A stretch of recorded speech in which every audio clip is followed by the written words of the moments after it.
Hello, আসসালামু আলাইকুম everyone. কি অবস্থা সবার? আশা করি সবাই অনেক অনেক ভালো আছেন।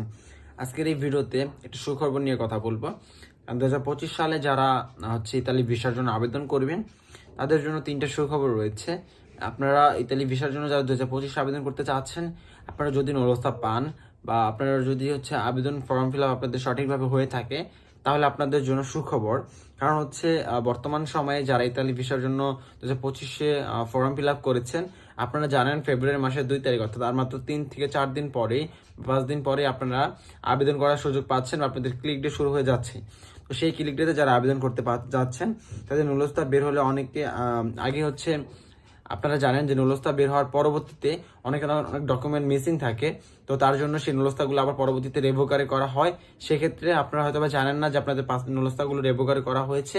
আপনার অরিজিনাল নুলস্তা ভেবে ভিএফএস গ্লোবালে পাসপোর্ট জমা করার পরবর্তীতে আপনাদের পাসপোর্টগুলো ভিসা রিজেকশন করে দেয়। তো এই সমস্যাটার সমাধান করা হয়েছে। কারণ এই যে আপনারা ফর্ম ফিল আপ করেছেন, আপনারা যারা নভেম্বর মাসে ফর্ম ফিল আপ করেছেন, নভেম্বর, ডিসেম্বর, জানুয়ারি, তো তারা যে 3 থেকে প্রায় 3 মাসের মতো সময় পেয়েছে। তো এই 3 মাস সময়ের মধ্যে তারা সকল পাসপোর্ট বা সকল আবেদন তারা যাচাই বাছাই করেছে। এর মধ্যে যাদের সকল ডকুমেন্ট ঠিকঠাক আছে, শুধুমাত্র তাদেরকেই তারা আবেদন করার সুযোগ দিবে।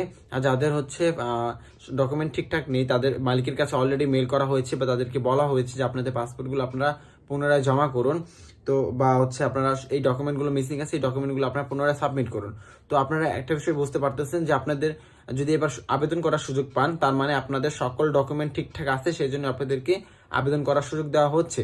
তো আবেদন করার পরবর্তীতে আপনাদের নুলস্তা বের হবে, এই বিষয়টা আপনারা কনফার্ম থাকতে পারেন। আর নুলস্তা বের হলে আপনাদের ভিসা হবে 100%।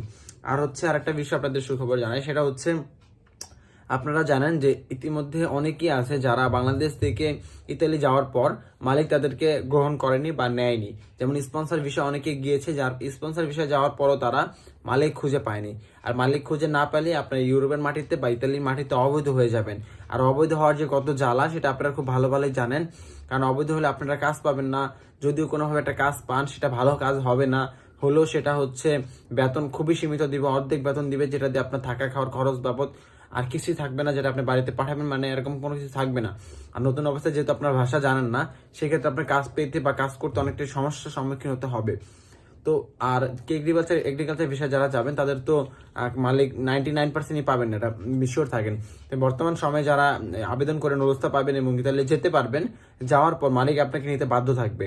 আপনি যদি মালিক আপনাকে না নেয়, তাহলে সেই মালিকের পরবর্তীতে লোক আনার যে বৈধতা, সেটা বাতিল হয়ে যাবে।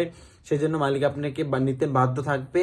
আর আপনি তারপরে যদি মালিক আপনাকে না নেয়, আপনি সরাসরি ফেফুত্তরায় যাবেন বা পুলিশ স্টেশনে যাবেন, সেখানে যে আপনি যোগাযোগ করবেন, তারা আপনাকে মালিককে খুঁজে দিবে। বা মালিক যদি আপনাকে তারপরও নিতে না চায়, তাহলে তারা অন্য একটা মালিকের মাধ্যমে আপনাকে ডকুমেন্ট করে দিবে।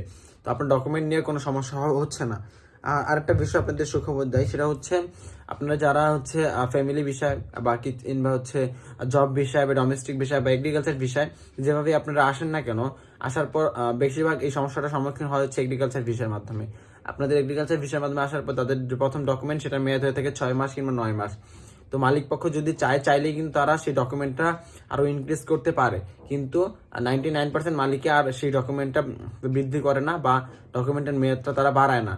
তো সেই সময় তারা যে শ্রমিকগুলো থাকে, তারা অবৈধ হয়ে যায় এবং অবৈধ হওয়ার বেসিসে তারা আর পুনরায় কোনো ডকুমেন্ট করতে পারে না এবং তাদেরকে অবৈধভাবে ইতালিতে থাকতে হয় কিংবা দেশে চলে আসতে হয়। তো এই সমস্যাটা সমাধানও করা হয়েছে।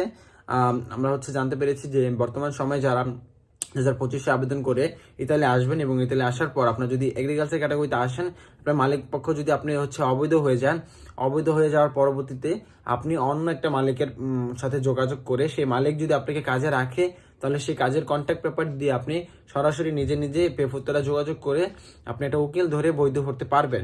অর্থাৎ আপনাকে আর অবৈধ হতে হবে না। যদি আপনি বৈধভাবে ইতালিতে আসেন, তাহলে আপনি একটা না একটা উপায় অবলম্বন করে বৈধ হতে সুযোগ পাচ্ছেন। তবে এই সুযোগটা কিন্তু আগে ছিল না। আগে সানাতরিয়া বা কেস বা অন্যান্য উপায় অবৈধভাবে অবলম্বন করে বৈধ হতে হতো।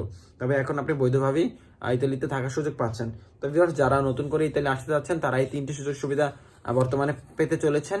তো সুযোগ সুবিধা কেমন লাগলো সেটা অবশ্যই কমেন্টে যাবেন এবং বর্তমানে কারা নতুন করে আবেদন করতে যাচ্ছেন এই ফেব্রুয়ারি মাসে, সেটা অবশ্যই কমেন্টে জানাবেন। এবং আপনার কোন কোন ক্যাটাগরিতে আবেদন করতে যাচ্ছেন সেটাও কমেন্টে জানিয়ে যাবেন। ধন্যবাদ সবাইকে, দেখা হবে পরবর্তী কোনো এক ভিডিওতে। সে পর্যন্ত সবাই ভালো থাকবেন, সুস্থ থাকবেন এবং অবশ্যই আমাদের চ্যানেলটি সাবস্ক্রাইব করে আমাদের সাথেই থাকবেন। আসসালামু আলাইকুম।